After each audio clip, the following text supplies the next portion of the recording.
நேற்று காலையில் பார்த்தீங்கன்னா பிக் பாஸ் ரொம்ப வந்து ஒரு ரிலீஸ் பண்ணுறாங்க. அதாச்சும் வீடே வந்து ஒரு சண்டை மூடில் இருக்குது. செம்ம சண்டை.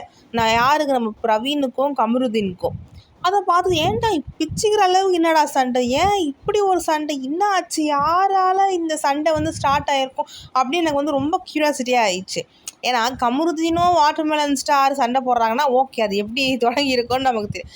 எதுக்கு பிரவீனும் கமருதீன் எனக்கு வந்து எதனால் ஆரம்பிச்சதுன்னு பார்க்கறதுக்கு ரொம்ப க்யூரியாசிட்டியாக இருந்துச்சு. கட்சியில் பார்த்தா அது ப்ராங்க். அடே ப்ராங்காக தாடா அப்படி பண்ணிங்க. சரி ஓகே, ப்ராங்க்கில் பார்த்தீங்கன்னா சாண்ட்ரா வந்து அழுதாங்க பார்த்தீங்களா. நான் நினச்சேன் அவங்களுக்கும் இந்த ப்ராங்கை சொல்லியிருக்காங்க, அவங்களும் மேபி அழறாங்க அப்படின்னு நான் நினச்சேன். கட்சியில் கன்ஃபெஷன் ரூமில் வந்து சொல்கிறாங்க பிரவீன், அப்போ அக்காவுக்கு தெரியாதாண்ணா அவங்களுக்கு உண்மையாக அழறாங்க. ஆமாண்டா உண்மையாக அழறா. உண்மையிலே அங்கே சாண்ட்ரா அழுது வந்து எனக்கு சிரிப்பு தான் வந்துச்சு. ஆக்சுவலி பார்த்தீங்கன்னா இந்த மாதிரி Prajin and Sandra husband and wife வந்து பிக் பாஸ் வீட்டுக்குள்ளே வராங்க ஃபஸ்ட் டைம்.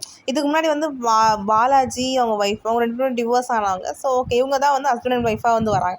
எனக்கு அப்போ என்ன தோணுச்சுன்னா, இப்போது ஹஸ்பண்ட் அண்ட் ஒய்ஃப் வராங்க அப்படின்னா இப்போது கண்டஸ்டன்ஸுக்கு மெயின்லி ரொம்ப வந்து இவங்கள பற்றி அவங்கள பற்றி தெரியாது, ஒருத்தர் பற்றி தெரியாது. ஆனால் இவங்களுக்கு அப்படி இல்லை. இவர் எந்த இதில் எப்படி யோசிப்பார், இப்போது எந்த மூடில் இருப்பார், எல்லாமே வந்து இவங்களுக்கும் தெரியும், அவங்கள பற்றி அவங்களுக்கும் தெரியும் இவங்கள பற்றி.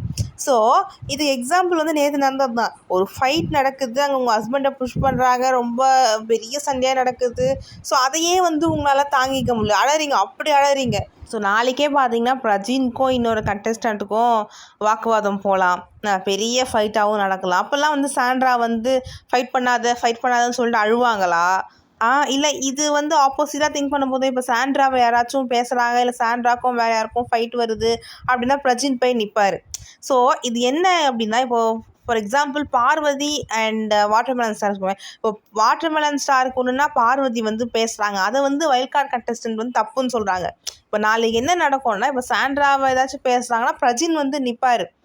ஓகேங்களா? ஸோ வந்து அது அங்கே வந்து என்ன சொல்கிறது, ஒரு ஒய்ஃப்காக நான் நிற்கிறேன்னு வந்து ஒரு பிக் பாஸில் நம்மளால சொல்ல முடியாது.